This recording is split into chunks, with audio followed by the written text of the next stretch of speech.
I covered everything: flights, seating, decorations, just to earn a spot at their table again. When I asked where I'd be sitting, my sister laughed and said, "Your staff. You don't eat with us." Then she handed me a catering bill for $6,700.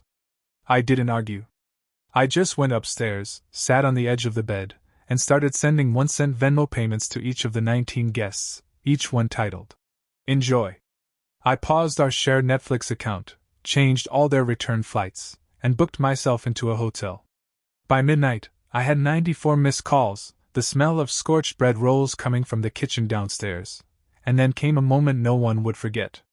I had paid for everything. I sat still again, trying to make her understand by just repeating it quietly, like the words might hit different the second time. My sister didn't even blink. She turned to the florist nearby and pointed at some centerpieces on the second table. "Not those," she waved. "They go on the head table. The nice one. For family." Then she looked at me and added, "Oh, and once you're done with the chairs, catering needs help out back. They're short-staffed." I blinked. "What do you mean, they need me?" Her smile curled like a fox about to strike. "Your staff, remember? Not a guest." Someone giggled behind her, probably our cousin Tessa. That sharp, squeaky giggle that used to drive me nuts as a kid. I stood there with a folding chair in hand, wearing the linen shirt I'd bought just for the day, surrounded by crates of flowers and trays of mini quiches already sweating in the heat. Then she shoved a white envelope at me. "What's this?" I asked, though I already knew. "Catering invoice," she said. $6,700. Since you said you'd help." My hands went numb. I don't even remember walking away. Just fragments, the steep, narrow stairs that creaked when I tried to tiptoe. Light cutting through stained glass. A baby crying somewhere far away. Mostly, I remember sitting on that tiny Airbnb bed above the venue, sending out 19 1-cent Venmos with the message, "Enjoy." Then I paused the family Netflix account, logged into the group travel portal, under my name, cancelled everyone's return flight, and rebooked only mine. I got myself a hotel room 3 blocks away with blackout curtains and room service. By midnight? 94 missed calls. The kitchen sink was overflowing with burned rolls. Someone was crying downstairs. And then, something happened. Something none of them would be able to shake. I didn't even make it to the hotel before the messages poured in. First, it was Mom. "Sweetheart, this must be a misunderstanding. Come downstairs, let's talk." Then Dad chimed in, no sugarcoating. "If you think this is punishment, you're wrong. You're not a guest. You're lucky to even be here." My sister sent a row of laughing emojis. Wow. Drama king. But none of that hit me like what came next. They blasted the screenshots. Sent them through the family group chat, the cousins thread, even the dumb high school reunion Facebook group I forgot existed. Dad posted a photo of me at the wedding setup, holding a tray of champagne flutes. Caption: "When your brother confuses generosity with ego." Aunt Linda commented, "Well, he's always been sensitive." Uncle David chimed in, "Didn't he go through an artist phase in college or something?" And cousin Ethan added, "LMAO, imagine flipping out over food when you paid for the chairs." That one stung. Because yeah, I did pay for the chairs. But I didn't flip out. I left. Quietly. The receipts were real. $2,800 for flights. $6,700 for catering. $1,300 on flowers and decor. $950 for hair and makeup, theirs, not mine. Plus $89 for printing the custom menus my sister designed but never picked up. They sent those bills weeks before the wedding. "Hey, can you cover this so we can lock it in?" And every time I said yes. I thought it would make them see me differently. Like maybe I'd finally be part of the family again. But I wasn't family. I was the bank. The next morning, I woke up to find Netflix still paused, but someone had tried to reset the password 6 times. I checked the group email tied to the account, and saw what they were trying to do: lock me out. But I'd already changed everything. They were shut out of everything: Netflix, Disney Plus, even Amazon. Dad emailed me, "Grow up. This isn't how family acts." I sent back a screenshot of the Facebook post. No words. Just the image of him calling me a generous mistake. That was the moment it all flipped. This wasn't just one toxic weekend. This was years in the making. It started when Mom got sick. I was the one who moved back home, who picked up her meds, handled her appointments, filed her insurance. My sister showed up twice, once to borrow my car, and once to drop off candles she was selling. Then Dad lost his job, and I started covering the electric bill. Just for now. But now became 6 years. They never asked, they hinted. You always manage somehow. Dad once said when I told him I was behind on rent. You don't have a family of your own. Mom added sweetly, like my loneliness was a savings account. Every time I said yes, a little part of me disappeared. The wedding wasn't the start, it was the final insult. Later, I found out they never planned for me to sit at the main table. In the wedding planner's notes, I was listed as logistics assistant. Underlined. When I asked my sister about it, she just laughed. Come on. You always volunteer. Don't play the victim now. Volunteer. That word hit like a knife. I looked around and saw everything I had paid for. Every ribbon, every playlist, every tray of tiny desserts had my fingerprints on it. But I wasn't part of the celebration. I was beneath it. The final blow came that night, a bank alert. $6,700 pulled for catering. No final approval. I checked the payment source. It was my card. Added by Chloe. No permission. I called the number on the invoice. The caterer picked up cheerfully. Oh hey, you're the brother. Thanks so much for covering the surprise shrimp tower. Shrimp tower? I nearly choked. I didn't even eat shrimp. I was allergic. I hung up without another word. Right after that, I opened my email and started digging. I searched for every receipt, every invoice from the past 2 months. Screenshot by screenshot, I started organizing. By 2 a.m., I had a folder on my desktop labeled simply, Family. Inside, it was all there: bank transfers, confirmations for flights I'd paid for, RSVPs I'd managed, photos of the wedding setup I was never allowed to sit at. Even the Venmo screenshots where they joked about me. Hope he brings his own food. One of them wrote. But the worst one? A message from Chloe to Dad. He'll pay. He always does. Just guilt him a little. Cry if you have to. Dad's reply? Already on it. Told him Mom's tired. That usually works. That's the exact moment the pain turned into something else. I wasn't just hurt anymore. I was done. And I was ready. That night, I didn't just book a hotel for myself. I also reserved a conference room for the next day. I sent out a group email to all 19 family members who were still in town after the wedding. Subject line? Brunch tomorrow, one final gift. They had no idea I was about to bring the receipts, literally. They didn't know I was about to hit play on something that would tear down the whole performance. The conference room looked too formal for brunch. I had it listed as a family thank you breakfast, complete with a continental spread, sparkling water in glass bottles, and 19 chairs arranged just so. I wanted everyone full and alert. If I was going to light this bridge on fire, I wanted them awake for the smoke. All the seats filled. Some folks looked confused, others suspicious. My aunt leaned over and asked if I was going to apologize for the night before. Chloe walked in late, wearing designer shades and an expression like she was too good for all this. Dad didn't sit, he stood behind his chair, like he was expecting applause. I stood up and smiled. Thanks for coming, I said, then turned toward Chloe. Since I'm just staff, I added, think of this as my exit interview. I clicked the remote. The projector hummed to life behind me. Slide 1, what I paid for. Flights, $2,860. Catering, $6,734. Flowers and decor, $1,297.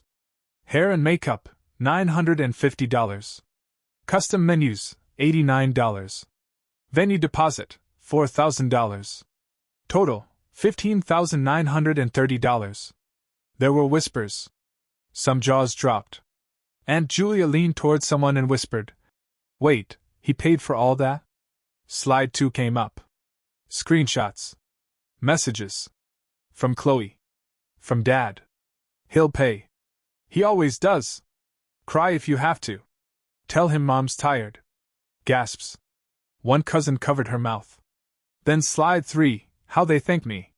I played a clip. It was Chloe's voice during rehearsal. Your staff.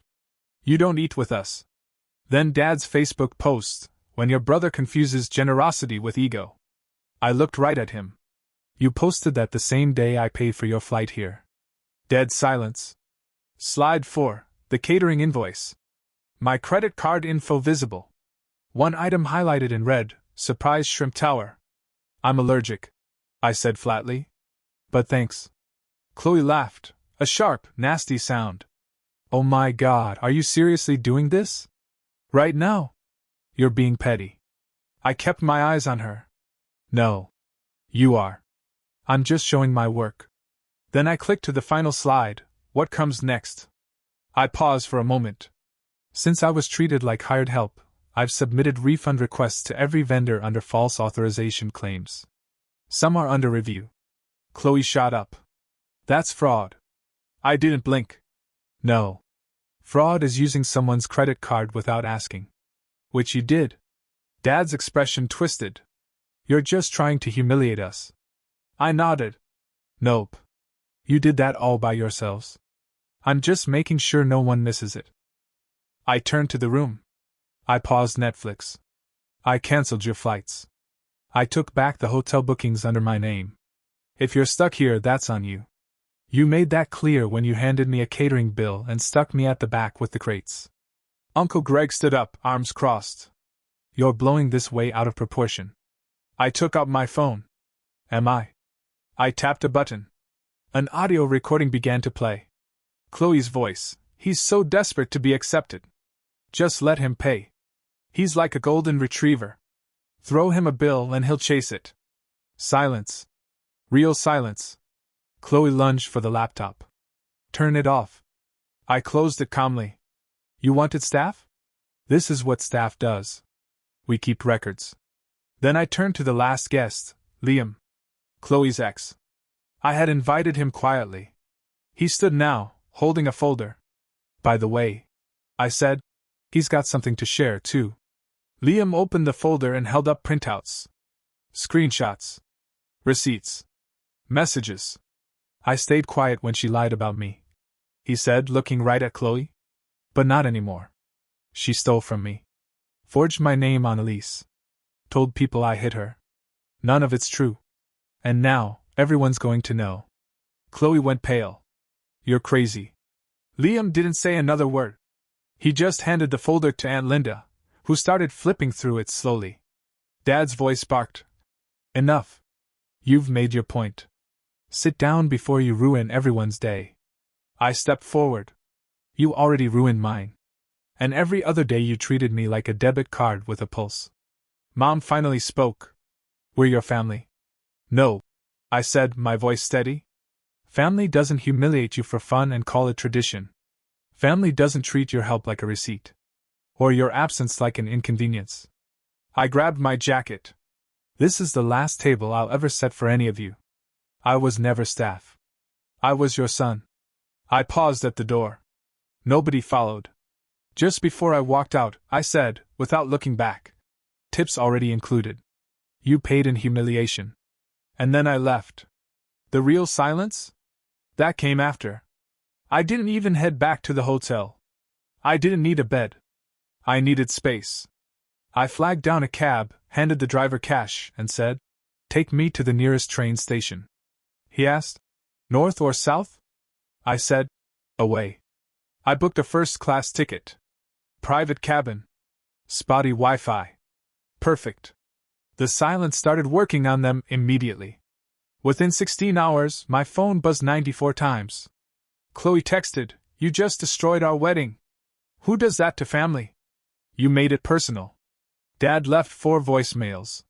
The first one started with, If you wanted attention, there were other ways. And the last one ended with, If you think we'll be GU, think again. Mom sent a photo, burnt rolls in the sink. No caption. Then a second photo. The next photo Mom sent was of a bunch of folding chairs, all haphazardly piled in a corner.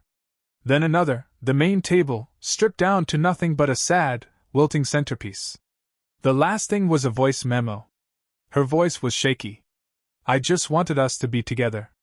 I don't know why you're doing this. I didn't answer. Not out of spite, but because they didn't deserve my words anymore. They'd had access to them for free, for far too long. By day 3, they realized the silence wasn't just a tantrum. It was real. That's when things started to spiral. I was checking into a quiet hotel in a different city when the front desk clerk looked up and said, "Sir, someone just called asking for your room." I smiled. Let them.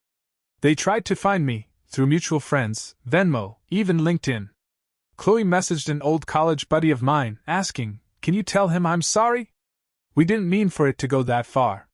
But they did mean it. Every single chair I arranged. Every expense I swallowed. Every time they cracked jokes while I stood off to the side, waiting for a thank you that never came. So I didn't respond. By day 5, it hit them. This wasn't just about losing my money. They'd lost access. Netflix? Gone. Amazon? Deactivated. Shared travel miles? Transferred to me. That family calendar I used to update, holidays, doctor visits, birthdays? Deleted. Even the emergency credit card I had secretly set up in my sister's name, just in case, cancelled. She texted me, frantic, "I had a flight booked for next week. Why would you do this?" I answered with one sentence, "You're not staff. Figure it out." And that was just the beginning. I pulled my name off every utility bill tied to their homes. Cut every autopay. Revoked access to all shared logins. Even the Spotify playlist I curated for Mom's morning walks? Deleted. Before wiping it, I renamed it, "Not Your Son Anymore." Then I dug out a folder I'd been sitting on for years. Not out of bitterness, out of preparation. Inside were bank statements. Venmo logs. Screenshots of every time they promised to pay me back, and never did. And at the bottom, the real gem, a signed document from 2 years ago. I'd co-signed a loan for one of Dad's business ideas. And guess who defaulted? I forwarded the document to the collections agency with a note, "This was never my debt. Let me know what you need." 48 hours later, his credit score tanked, 112 points gone. But then the messages started coming in. The ones that actually mattered. "Aunt Lisa, you were right to walk away. We all saw it. We just stayed quiet. My cousin Caleb, we laughed at your expense because it was easier than standing up. I'm sorry. I really am." Even Chloe's ex messaged again, "Thank you for inviting me to that brunch." That was the cleanest closure I've ever had. But it was Grandpa's call that really stopped me in my tracks. He didn't waste time with small talk. Just said, "You did it." "I didn't mean to blow it all up," I said. He paused. "Yes, you did. And you should have." I waited. "You gave them every chance to treat you like a human being. They picked a punching bag. And you? You finally dropped the rope." Then he said the one thing I didn't know I'd been waiting to hear. "I'm proud of you. And not because of the revenge. Because you survived it long enough to walk away." On day 8, my mom sent one final message. Just 3 words. "Please come home." I didn't answer. I forwarded it to myself, filed it in a folder labeled proof, and muted the thread. Because the truth is, home was never a place I had with them. It was a burden. A stage play I was forced to perform in. They didn't want me. They wanted what I could give. My access. My energy. My silence. Now, they had none of it. I checked into a long-term suite near the water. No forwarding address. No emergency contact. No spare key tucked under a doormat. Each morning, I brewed coffee and watched the waves roll in. No calls. No surprise bills. No requests for rides to the airport. My phone? Quiet. My inbox? Clean. And for the first time in longer than I could remember, I actually recognized the guy in the mirror. They wanted a servant. What they got was silence. And that silence? It echoed louder than anything I ever could have said. It's strange how silence can roar louder than anger. Weeks went by. I moved into a new place. They didn't know where. I changed my number. Updated every emergency contact. And for the first time in my life, when I looked at my phone and saw 0 missed calls, I didn't feel abandoned. I felt free. Mom kept posting, of course. Family is supposed to forgive. Forgiveness is strength. Chloe tried to clean up the narrative. Posted a Bible verse. Tagged her hairstylist. Then threw up a poll. Should you always put family first? It got 0 votes. Dad? He went silent. That's how I knew he was hurting. When the money dries up, narcissists starve. Eventually, I got a letter in the mail. His handwriting on the envelope. I didn't open it. I lit it on fire in a metal bowl out on my balcony, and watched the smoke rise like incense for a god I'd stopped believing in. Then I did something final. I logged into the joint family email, the one I used to manage all the bills from. I opened the shared family email one last time. Went through the contact list. One by one, I sent a message to every relative. This isn't a break. This is the end of service. If anyone had truly valued me, they would have spoken louder than their silence. The subject line? No longer available. Then I closed the tab. Deleted the email. That chapter was over. After that, I opened my donation app. I started scrolling past all the familiar names. Chloe's dance fundraiser. Mom's retirement meal train. Dad's phony, veteran nonprofit. I didn't stop to click. Just kept scrolling, until I saw something that felt right. A shelter. For adults who aged out of foster care. People like me, folks who learned way too early that family doesn't always mean where you were born. Sometimes it's where you rescue yourself. I donated exactly $15,930, the full amount I had spent on Chloe's wedding. In the note field I typed, "From someone who finally got up from the wrong table." And just like that, the weight started lifting. I wasn't angry anymore. Just finished. Finished trying to be the good sibling. Finished buying my way into rooms where I was never really welcome. Done begging. Done negotiating. Done paying emotional ransom for a seat at a table that wasn't mine. Then the last call came in. A blocked number. I knew it was her. Probably borrowed someone's phone. It was Mom. Her voice cracked. "Please. Let's just start over. Let's talk." I took a breath. "This number," I said, "is no longer in service." And I hung up. 2 days later, I renamed the Wi-Fi in my new apartment. Not your son network. Only one device would ever connect to it, mine. And that was the whole point. Because family? It isn't about blood. It isn't guilt. It's not inheritance. It sure as hell isn't the people who gamble with your love and expect you to keep buying them back into your life. Family is the ones who show up when there's nothing left to take. So the next family table I sit at? I'll write the guest list myself. And this time, I'll eat. At the head of the table. With peace on my plate. And not a single person around asking who's picking up the bill.